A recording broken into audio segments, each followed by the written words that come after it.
Everyone said I was the luckiest man alive. And looking back, maybe I was. Not in the way they meant, but in the way that I got out before I was buried alive in a lie. Her name was Sophia, the kind of woman people remembered even in a crowded room. She had this effortless charm, like she didn't need to try, yet somehow always came out glowing. I met her at a friend's birthday dinner 3 years ago. She laughed at my dry humor, didn't flinch when I said I wasn't into clubbing, and told me her favorite nights were the ones spent talking until 3 a.m. with wine and bad takeout. She felt real. Maybe that's what fooled me the most. I'm not flashy. Mid-30s, steady job in logistics, apartment with decent lighting, gym 3 times a week, read more than I speak. My life was simple. And when Sophia walked into it, it suddenly had color. The first year was magic. The second felt stable. By the third, I bought a ring. Everyone thought I was punching above my weight. "You sure she's ready to settle down?" they'd ask, sometimes with a laugh, sometimes with that look. I shrugged it off. Love makes you blind, but loyalty makes you stubborn. I trusted her. The wedding planning was intense. She handled the flowers and the guest list.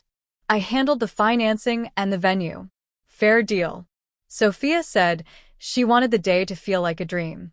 I said I just wanted her to show up. She laughed. I think that was the last time her laugh sounded honest. A few things stood out in hindsight. The way she guarded her phone like it held state secrets. The sudden late-night calls from her cousin I'd never met. The bachelorette party plans that changed from just a spa night to a full weekend getaway with the girls in Karachi. She called it harmless fun. I didn't press. Maybe I should have. But when you're in deep, questioning feels like betrayal. And I wasn't the suspicious type. I was the provider. The listener. The man she said made her feel safe. The night before she left for her trip, we sat on the couch watching reruns. She leaned into me, fingers tracing circles on my arm. She said, "This still feels like a dream." I smiled and said, "Don't wake up then." That was the last normal moment I remember. 2 days later, I get a message that shattered the illusion I'd built my future on. But I didn't know that yet. I was still the luckiest man alive. Still the man waiting at the altar of a love that didn't exist. Sophia left for her bachelorette weekend on a Friday afternoon, suitcase in one hand, mimosa in the other. She kissed me like nothing in the world could touch us. I watched her Uber drive off, told myself not to be one of those guys who couldn't handle a little space. I spent the weekend quietly, watched some football, ordered greasy food, even started drafting my vows. I kept thinking how lucky I was that a woman like her chose a guy like me. That illusion shattered at 1:13 a.m. My phone buzzed. Unknown number. A single message. "You need to see this." "I'm sorry." Attached was a video. I remember hesitating. A small part of me already knew what it would be. That intuition you try to silence, because the truth might be unbearable. I pressed play. The room in the video was dim, music thumping in the background. A group of women cheering. Then a figure stepped into view. Her. Sophia. Wearing the white bride-to-be sash she bought off Etsy, heels off, dress hiked up, surrounded by men. Multiple men. And she wasn't just there. She was leading it. Laughing. Moaning. Pulling hands to her. I watched in silence. My mind detached. No anger yet. Just silence. Like my brain couldn't process the footage as real. 34 seconds. That's all it took. 34 seconds to kill 3 years.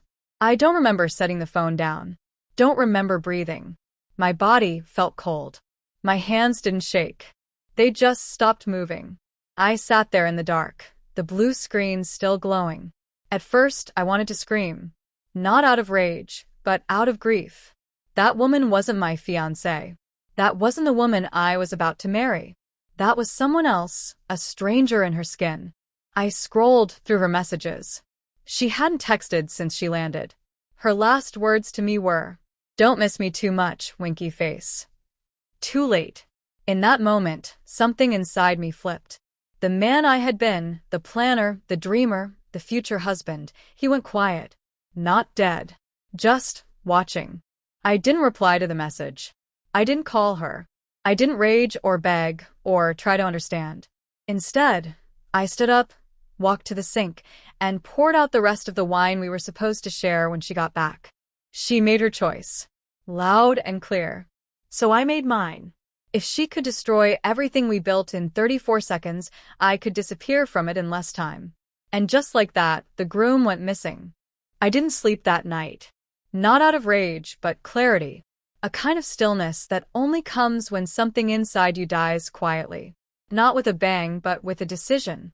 By dawn, I had a plan. Not revenge. Not confrontation. Just removal. A clean erasure of myself from a life that clearly wasn't mine. The first step, silence. I blocked Sophia on every platform. Phone, socials, even email. I knew she'd try to explain. I didn't care. There wasn't a version of that video where I was the fool who stayed. Next, the apartment. She was supposed to move in after the wedding. Most of her stuff was still at her condo, which made it easy. I grabbed my essentials, passport, clothes, documents, a few books, and packed them into a single duffel. Left behind the tuxedo, the framed photo of us in Santorini, the Mr. and Mrs. mugs we bought together. Then I opened the joint wedding account and looked at the numbers. I didn't touch it. That money was for us, and we didn't exist. I wasn't there to punish, just to vanish. A note. I owed her that much. On the kitchen counter, I left a single sheet of paper. No anger, no insults. Just, I saw the video. I won't be at the wedding. Don't try to reach me. We both know why. I walked out, locked the door behind me, and dropped the key through the mail slot. That was the last time I ever saw our apartment. By mid-morning, I was in a hotel under a different name. Burner phone. No trace. I booked a flight out of the country for the following week, a freelance opportunity in Istanbul I'd been considering before we got engaged. I always thought it was too far, too uncertain. Funny how betrayal makes the world feel smaller. The days passed quietly. Sophia tried calling from unknown numbers. Friends messaged. My parents were confused, worried, but I kept it short. I'm safe. The wedding's off. Please respect my silence. Then came the wedding day. I wasn't there, obviously, but I watched from a distance. Mutual friends posted cryptic updates, then went silent. Word started spreading. Guests arrived. No groom. Sophia looked confused. Then panicked. People started whispering. One of my groomsmen, who'd seen the video too, posted a single sentence. Sometimes silence says everything. It went viral. By sunset, the venue had cleared out. She was left standing there, alone, in a dress that now meant nothing. And me? I was already on a plane, halfway across the world. She got her unforgettable night. I gave her an ending no one would forget. 6 months passed. I never replied to anyone. Not to Sophia. Not to the friends who took her side. Not to the ones who switched back once the story unraveled. Silence became my sanctuary, my power. Sophia tried reaching out through different emails. Burner accounts. One message read, "Please." I was drunk. It didn't mean anything. "I need to talk to you." I archived it. There's nothing someone can say when the evidence speaks louder than words. She didn't trip and fall into that room.